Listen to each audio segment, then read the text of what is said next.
साहेब, या ठिकाणी संबंध महाराष्ट्रामध्ये अनेक संघटना, सामाजिक संघटना आहेत की ज्या वंचित बहुजनांचं नेतृत्व करण्यासाठी या महाराष्ट्रामध्ये सत्ताधाऱ्यांच्या सारीपाटासोबत जात आहेत.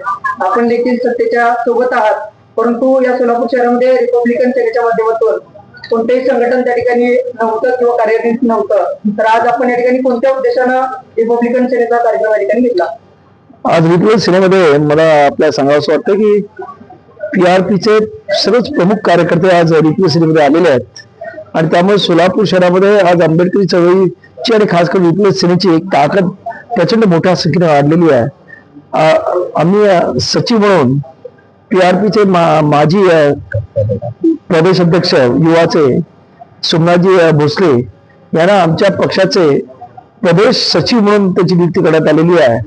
त्याचबरोबर जिल्ह्याचे अध्यक्ष म्हणून ज्यांनी काम आतापर्यंत केलं ते अमित कांबळे यांची आम्ही आज रिपब्लिकन सेनेचे सोलापूर लोकसभा क्षेत्राचे प्रमुख या पदी नियुक्ती केली आणि त्याच्याबरोबर असंख्य कार्यकर्ते आले.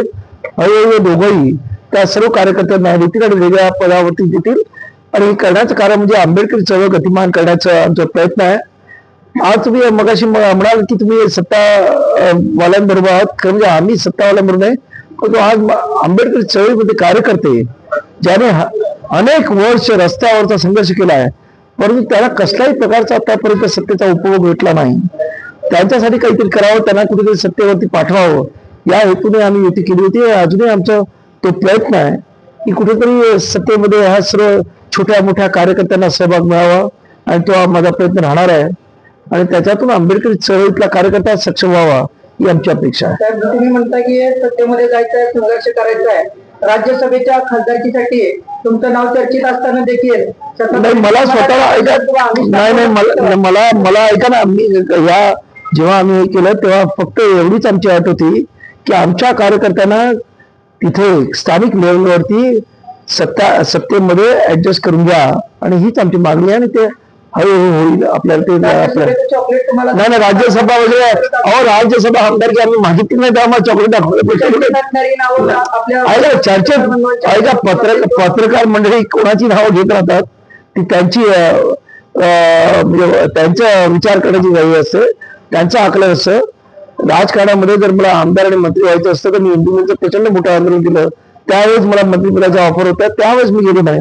त्यामुळं हे मंत्री आमदार पद हे आंबेडकर नावाच्या पुढे फार खुजे आहे. आज देशामध्ये आम्हाला प्रचंड म्हणजे मंत्री जोपर्यंत मंत्री असतो तोपर्यंत किंमत असते, नंतर कोणत्या आजूबाजूला असं, पण आज आमच्याकडे काही नसताना सुद्धा आज एवढी जनता आमच्या मागे आहे. हे मोठं आमचं म्हणजे आमचं मोठं भाग्य आहे असं मी समजतो.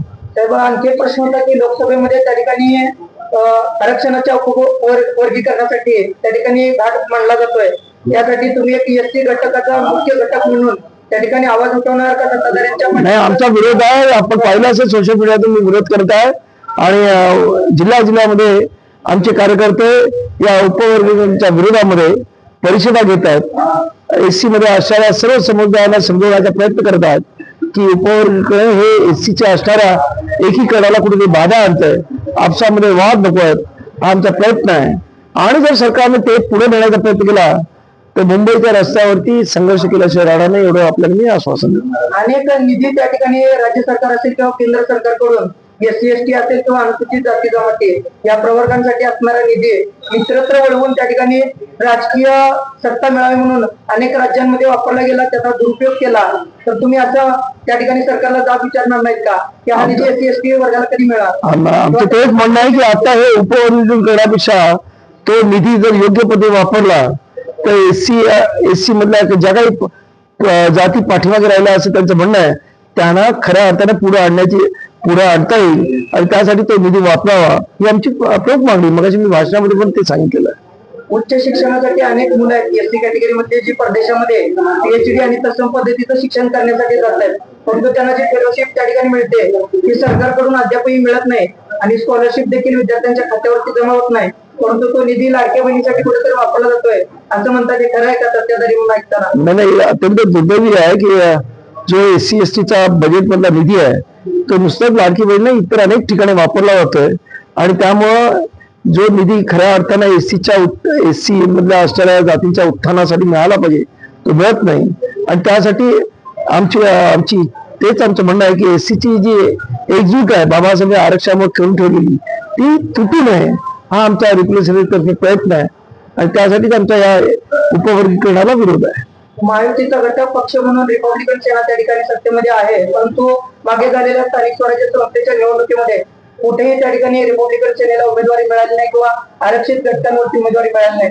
तरी पण तुम्ही त्या ठिकाणी सत्तेच्या पाठीमागं लालसेपोटी आहात की काही महत्वाचे आहात? आम्ही बघा सत्तेपोटी नाही, आम्ही कार्यकर्त्यासाठी मगाशी सांगितलं की कार्यकर्त्यांना आंबेडकर चळवळीतला कार्यकर्ता आजपर्यंत रस्त्यावरची लढाई लढत राहिलेला आहे, त्याला काही बिचारा मिळालं नाही. इतर अनेक पक्षामधले कार्यकर्ते ज्यांचे म्हणजे आंबेडकर चळवळीतल्या कार्यकर्त्यांसमोर काही नगण्य आहेत ते आज आमदार आणि खासदार झालेले आहेत. त्या आंबेडकर चळवळीतला हा जो सक्षम कार्यकर्ता आहे त्याला खऱ्या अर्थानं समृद्ध करणं, त्यांना सत्तेपर्यंत घेऊन जाणं हे रिपब्लिकन सेनेचं ध्येय आहे. आणि त्यासाठी म्हणून आम्ही आहोत. परंतु आम्ही आज सुद्धा आमच्या ज्या भूमिका आहेत, आम्ही जेव्हा विरोध करायचा आम्ही सत्ताधाऱ्यांनी आणलेल्या या उपवर्गीकरण आमचा विरोध आहे. त्यामुळे आमचे धोरणं, आमचं जो एम आहे आंबेडकर विचारावरती आमची ठाम निष्ठा आणि त्या पद्धतीने आमचं चाललेलं आहे.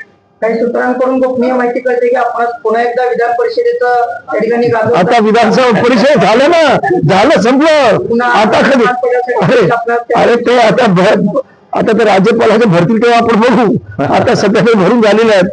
त्यामुळं हे काही पत्रकारांचे काय ते नाही दृष्टी नाही, त्यांचे कल्पना विलास जे काय करतात ते त्यांच्याकडे जावं ही सदिच्छा.